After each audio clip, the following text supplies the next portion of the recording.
All right, this is going to be a 40-minute high-intensity total body dumbbell workout. I'll put the whole workout down below in the description. I'll also timestamp everything as well. It's about 3 circuits with 3 sets. It's a pretty hard workout in my opinion. It's actually beat me up, so you can always modify this workout basically by doing less reps, less weight, and or doing less time. Circuit 1 is going to be about 60 seconds on and 30 seconds off for 3 rounds. This is going to be the first circuit we're going to get into. It's a dumbbell press, then a bent over row, then single arm dumbbell clean, 30 seconds each arm for that dumbbell clean. So let's get right into it. All right guys, as I said, this was actually a really tough workout to kind of put together. The first time kind of doing a true follow along with a timer and everything, working the kinks out. But basically on this first circuit, on the first set I did 40 pounds, the second set I did 50 pounds, and the third set I did 60 pounds. And you'll notice in the second set, instead of doing a double bent over row, I actually do a single arm bent over row for 30 seconds each arm. Same thing, I do 30 seconds each arm with the dumbbell clean. Obviously you guys could just pick 1 pair of dumbbells. That was actually probably good enough. You guys just pick 1 set. If you think to have 2 pairs of dumbbells, that would be good for this workout, because as I progressively up the weight, it definitely got pretty tough. You'll kind of see me struggling a little bit as we go along on these different circuits. But that's it. I'll check back with you guys on the second circuit.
circuit 2 is going to be the same format as circuit 1, where it's going to be 60 seconds on of work and then 30 seconds off for 3 rounds. The way I kind of increased the weight each set was the same thing from the previous one, where I did 40 pounds to 60 pounds.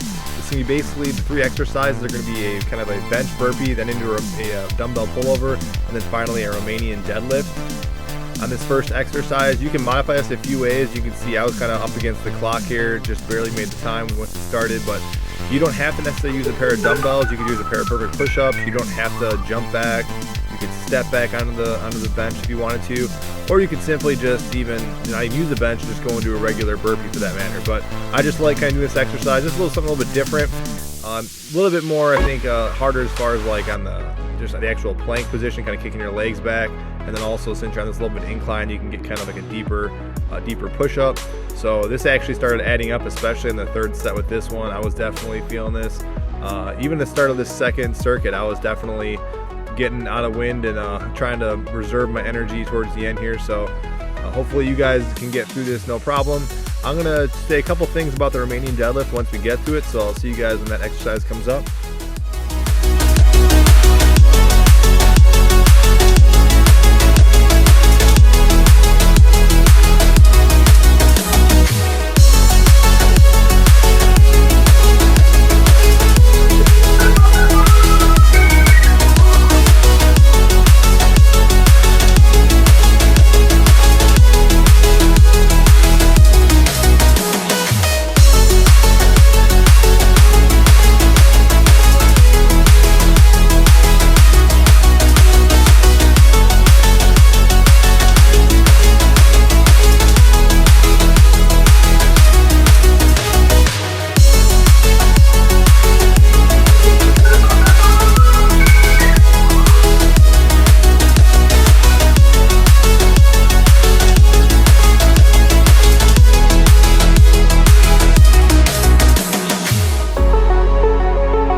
Alright, as we approach this Romanian deadlift, definitely choose a comfortable weight that you guys can kind of control. But definitely with this one, you could probably handle a little bit more than you think, but depending on how easy it is to switch between weights, it's up to you.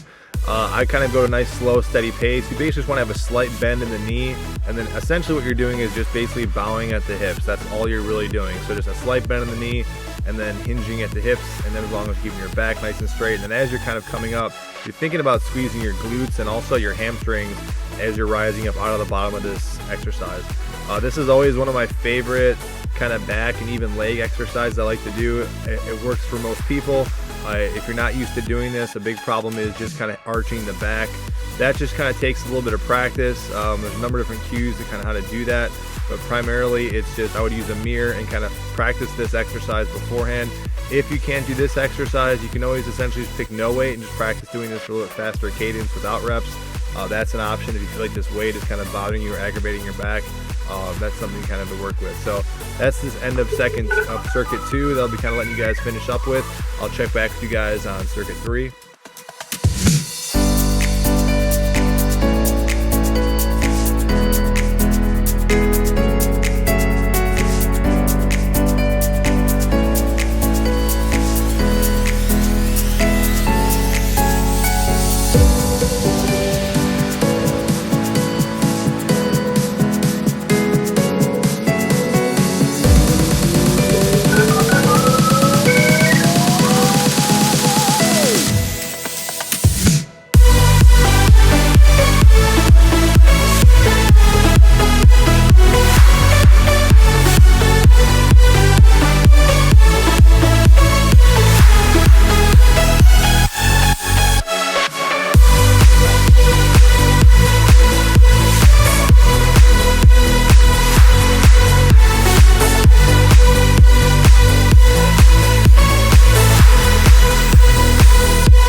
we're approaching circuit 3, and circuit 3 is a little bit different, where it's going to be 30 seconds on and 30 seconds off for 3 rounds. I increased the weight from 20 pounds up to 30 pounds for all 3 of the sets. I started kind of light. I encourage you guys to actually start light. Don't even increase the weight.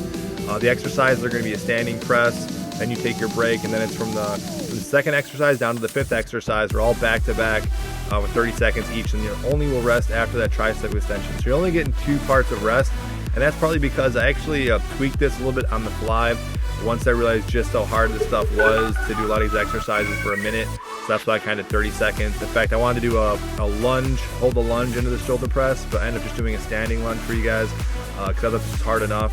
So little technical difficulties. I actually even did an extra set on this with some problems. You're actually going to see me do this kind of weighted squat. You don't have to do this. I would just keep doing the standing presses for the first 30 seconds. But then after this, once this takes a break right here, you're just going to get one of your 2 breaks in this circuit. So you'll take a break here, and then once we get ready to start this next exercise after this 30 seconds, it's going to be a bent over rear fly, which again can be tough for some people. So this is something you want to choose a light weight for.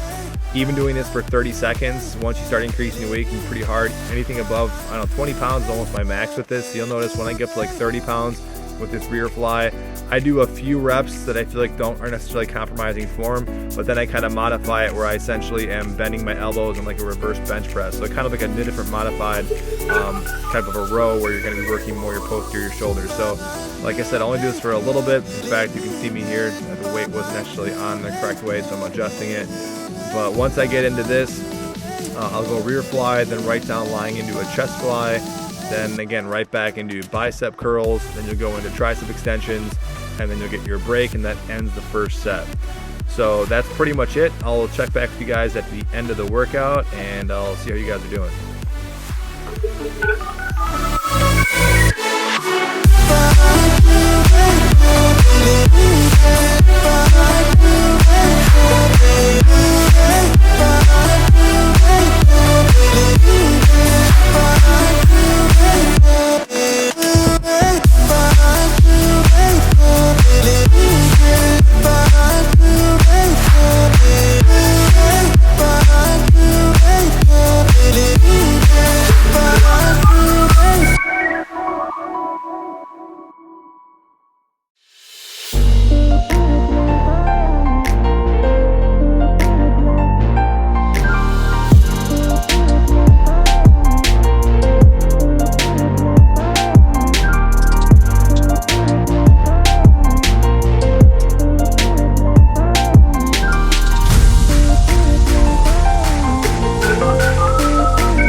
guys, hope you enjoyed it. That was my first time ever doing this. As you can see, I kind of messed up a few times. That was definitely hard for me. I was definitely not totally conditioned for that. Believe it or not, I wanted 0 inner breast intervals until a full circuit, a full set of each 3 exercises was done. That didn't happen. Hopefully you guys like this, and I'm just improving the production quality. So next time, once I get this better and kind of figure it out, hopefully better, hopefully you guys enjoyed that, and thanks for watching.